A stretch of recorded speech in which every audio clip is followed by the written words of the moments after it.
जयप्रकाश जी की कहानी का अगला लॉन्ग क्वेश्चन, प्रश्न नंबर 8। संघर्ष समितियों से जयप्रकाश नारायण की क्या अपेक्षाएं हैं?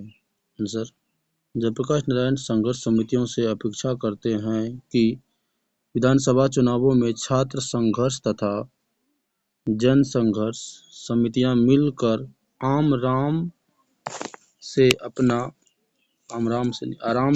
अपना उम्मीदवार खड़ा करें अथवा खड़े उम्मीदवारों में से किसी सही उम्मीदवार को मान्य करें। अगर इन समितियों के बीच आम राय नहीं बनती है तो कोई ऐसा रास्ता निकालना चाहिए जिससे आपस में फूट पड़े बगैर ये समितियां अपना उम्मीदवार खड़ा कर सके या किसी उम्मीदवार को अपनी मान्यता दे सके। चुनावों में जीतने वाले उम्मीदवार के भावी कार्यक्रम पर कड़ी निगरानी रखने का काम भी ये संघर्ष समितियां करेंगी। अगर वे ईमानदारी से अपना कार्य नहीं करते तो उन्हें इस्तीफा देने की बाध्य करेंगे। इन प्रकार से इन लोगों के ऊपर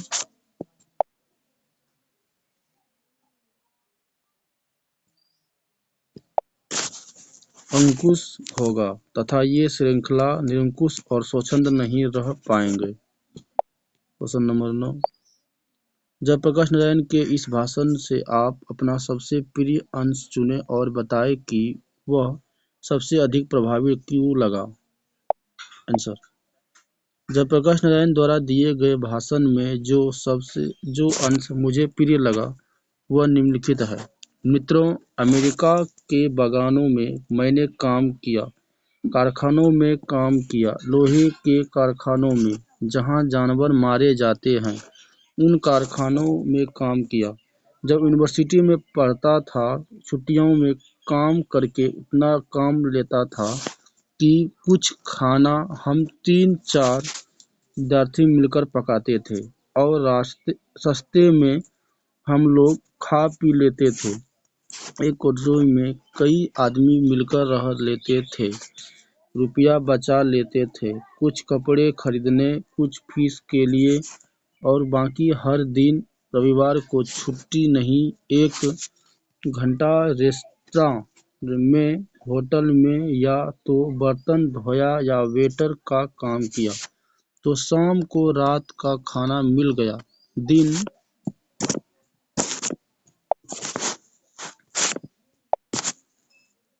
का खाना मिल गया, किराया कहाँ से मकान का हमको आया।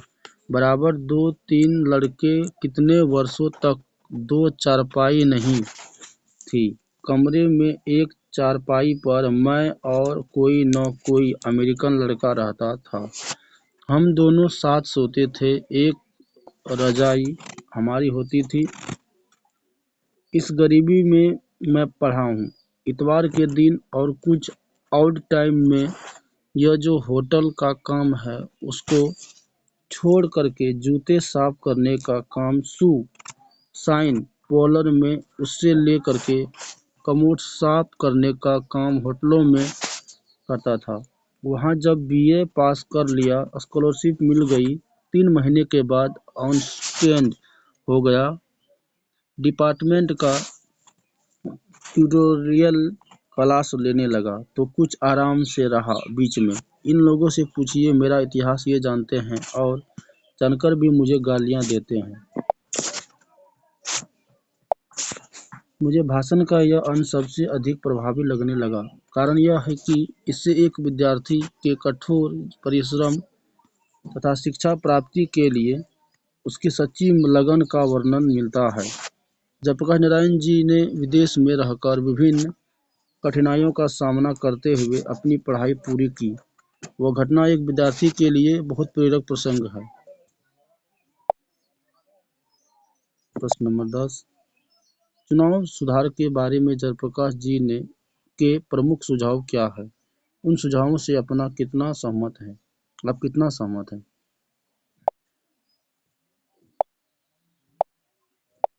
आंसर है, जयप्रकाश जी ने चुनाव सुधार के बारे में निम्नलिखित सुझाव दिए हैं। नंबर 1, चुनाव पद्धति में आमूल परिवर्तन किया जाना चाहिए। नंबर 2, चुनाव पर होने वाली खर्चा कम होनी चाहिए। नंबर 3, ऐसी व्यवस्था होनी चाहिए कि गरीब उम्मीदवार भी चुनावों में भाग ले सके। चौथा, मतदान प्रक्रिया स्वच्छंद और स्वतंत्र होनी चाहिए। उम्मीदवारों का चयन वास्तविक रूप से मतदाताओं के हाथ में होना चाहिए। मतदाता चुनाव के बाद भी अपने प्रतिनिधियों पर अंकुश रख पाए। जनसंघर्ष समितियां आम राय से जनता के लिए सही उम्मीदवार का चयन करें। अगर कोई जनप्रतिनिधि गलत कार्य करता है तो संघर्ष समितियां उसे इस्तीफा देने का बाध्य करें।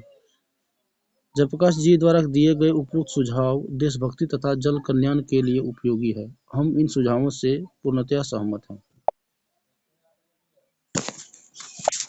नंबर 11, दिनकर जी का निधन कहाँ और किन परिस्थिति में हुआ था? आंसर, दिनकर जी का निधन विलिंगटन नर्सिंग होम में हुआ था, जो अपने जमाने में अस्पतालों में अत्यधिक संपन्न माना जाता था। दिनकर जी अपने मित्र रामनाथ गोयनका के घर में अतिथि के रूप में ठहरे हुए थे। उसी रात्रि को उन्हें दिल का दौरा पड़ा। गोयनका जी ने 3 मिनट के अंदर उन्हें एक अस्पताल में पहुंचा दिया। डॉक्टरों ने